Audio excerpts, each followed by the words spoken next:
Okay, we're back at Steve's job. It's Monday the 13th of April. It's another great day. We've got two lawns, but today we're going to be working on the other lawn on that side. This side we've got a bit more work to do, but on the other side, because it's more or less new, 9 months old, we can really crack on with that without much problems. So let's go over there and let's see what we're going to be doing. And look at these, look at my primroses, aren't they beautiful? So just before we go over there, I just wanted to show you, if you remember, we didn't feed this side, we just put some drainage in a bag on. So on this side, we put on Winter Magic, Rise and Shine, Orbit, Stellar and all that kind of thing, I think I remember. I think we put drainage in a bag on this side as well. We definitely put it on that side, but you can see the difference, can't you? Look how green that is. And that's all it's had, I've not touched this, instead of just mowing it. So it's really come good. So if you look at that side, it's quite yellow. And look at this side, it's a lot greener. We've got a field compost here. Our primroses on this side are looking fantastic. And you might say, why have you planted them all like that? Because they went in flower when I bought them. So you don't know until you get them. So yeah, wait until they flower if you want proper like uniform colour all the way along here.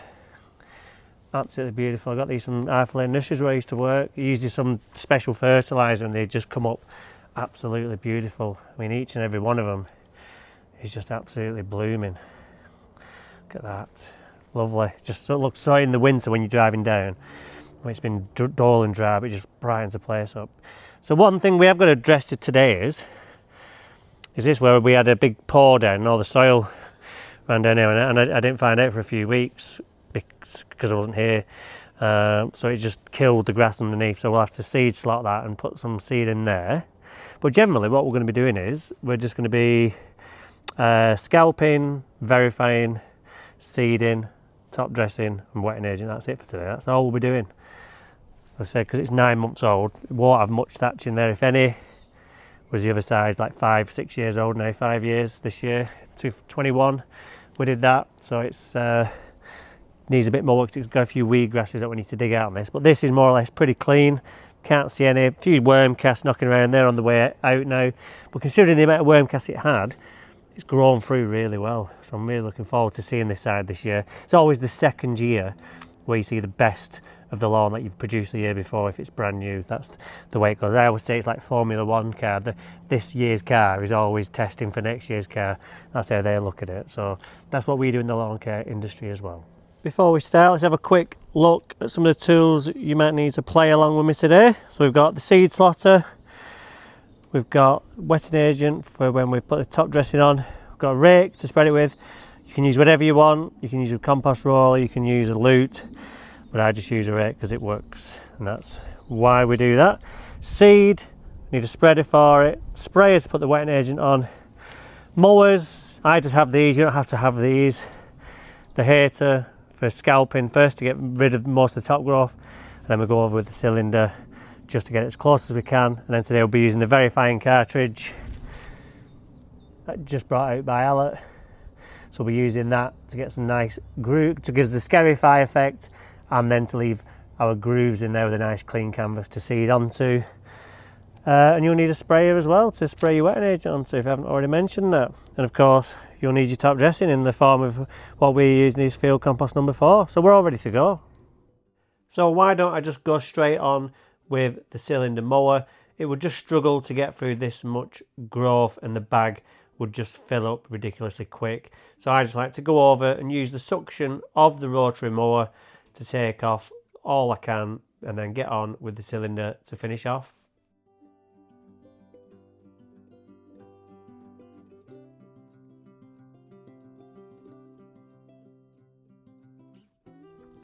So we can see even though we've scalped it with the hater on one, we've still got bits in the soil, like twigs and stuff, which the suction just isn't powerful enough to get those up. So that's why the Verifying cartridge is a great tool as well, because it's going to give us grooves, it's going to get all this debris out and leave us with a nice canvas to seed into. So I say a bit of worm cast damage, so we'll have to do a bit of extra special work on this just with the slotter, just to create a few more holes. So once you've scalped it, it just becomes apparent the damage, and then again you can see more so now the damage by that soil coming off there. So like that patch there, that'll need a slot in there. But they're looking very nice. Yep. So let's get on with that cylinder now and give this a real scalp and get it down even closer. Because this really is the height you want to be at in the summer when it's all kicked in and nice. So it's still far too long.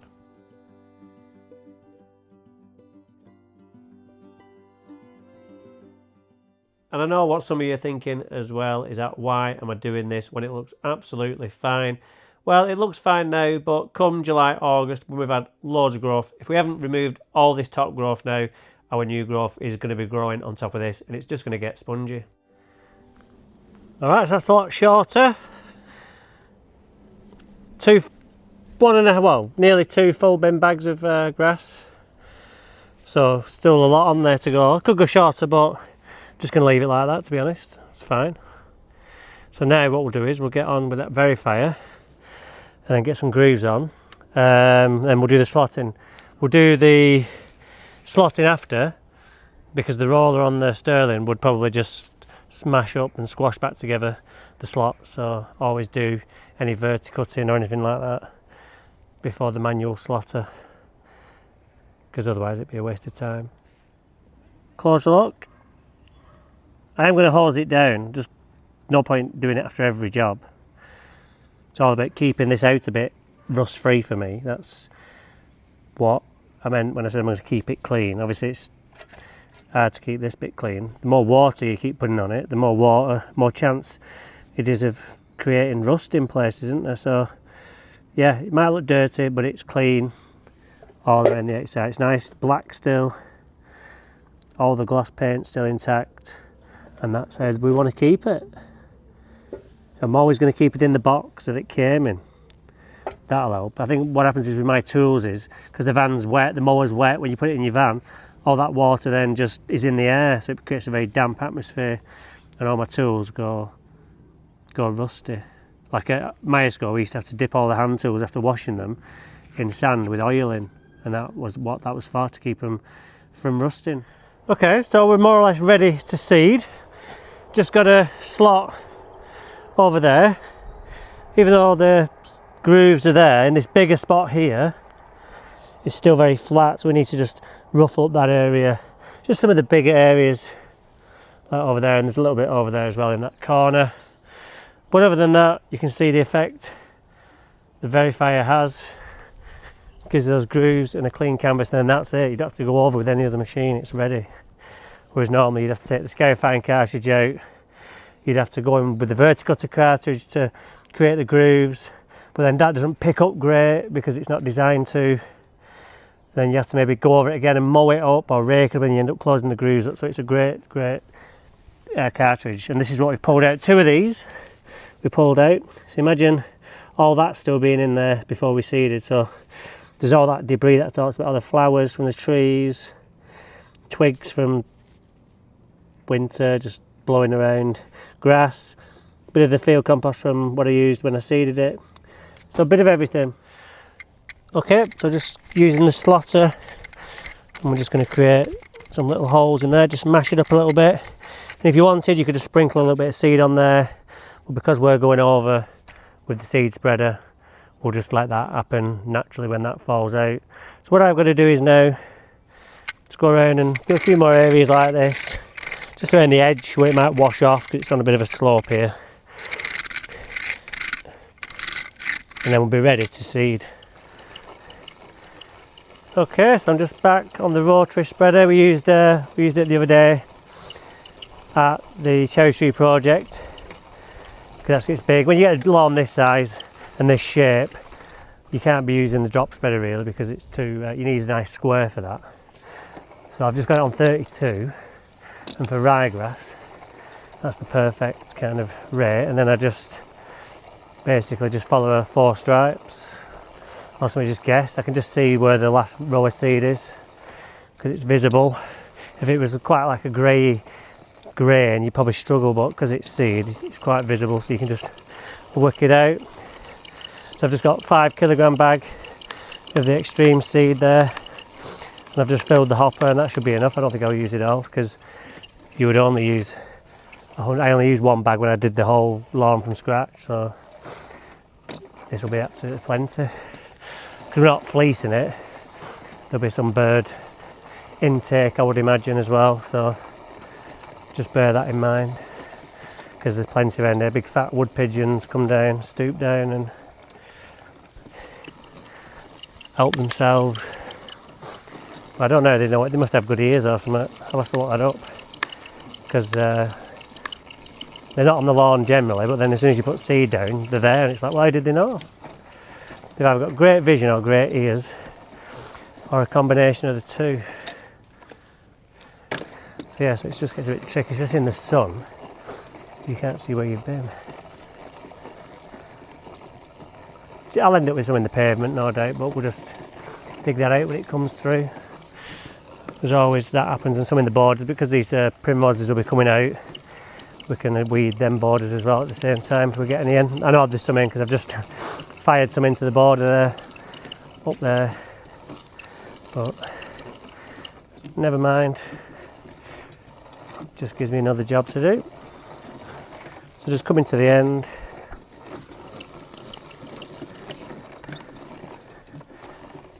Right, that's that.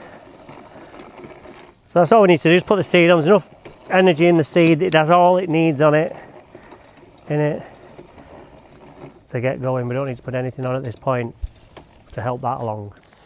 Alright, so that's the seeding done. Now it's time to get on with this field compost. So I just like to tip it out in piles and just rake it about.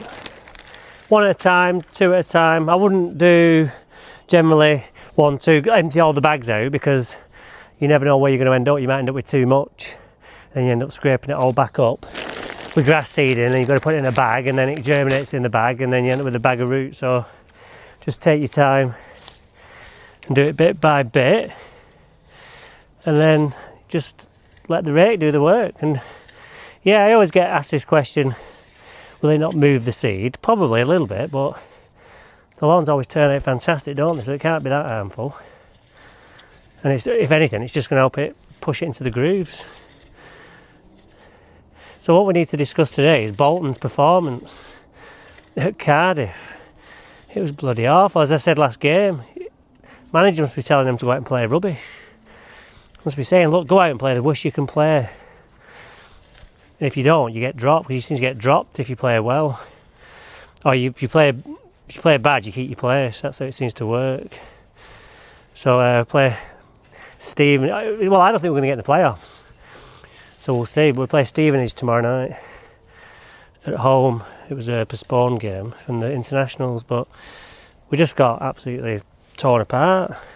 But it's, well, I can understand Cardiff because they're a good team, but you know, like we get beat off Port Vale, bottom of the league. It's like they've not put any performances in all year, and suddenly the bigger teams come to town and they put it in. And it's like, well, why can't you show the same effort against the teams around you? Why are you cheating? You're cheating your fans. Like Sheffield Wednesday at weekend, they've like won one game all season. I think they've lost 30 games, maybe more. And they've won one, but then they go to Coventry, top of the league, and put a great performance in, 0-0.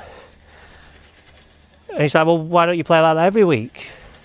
It's just flaky. It's just, I find it really, it's just disingenuous. The players are just, they're cheats in my opinion when they do that. Because like Port Vale, they beat us and then they go and lose 1-0 and 4-0 in the next two games. It's like, well, why don't you play like you did against us in those games? It just does me head in. Well, anyway, back to top dressing. Now I've got that rant off my chest. Just go like that. And then if you're running out or you just feel like you're not going to make it, you can just screed it so you can get a bit more. So you see I'm dragging a bit more. So you can do that as well, which or sometimes you can just, if you've got enough, you can just leave it piled up. But I had an email of somebody saying, I think I put too much down. I think I've killed the grass. But when you've top dressed, you should still be able to see the old grass poking through. And if that's the case, you've got a nice coating. You've not got too much on. Absolutely. Whereas if you was to leave it like that, there's far too much on it. It's not going to come through. As we found out there when the soil ran on it, It was only an inch, but it was enough to kill it. So this is absolutely fine. So just the green rule is, if you can see green, you're fine. So right, so I'll get the rest of these done, and then we'll get some wetting agent on.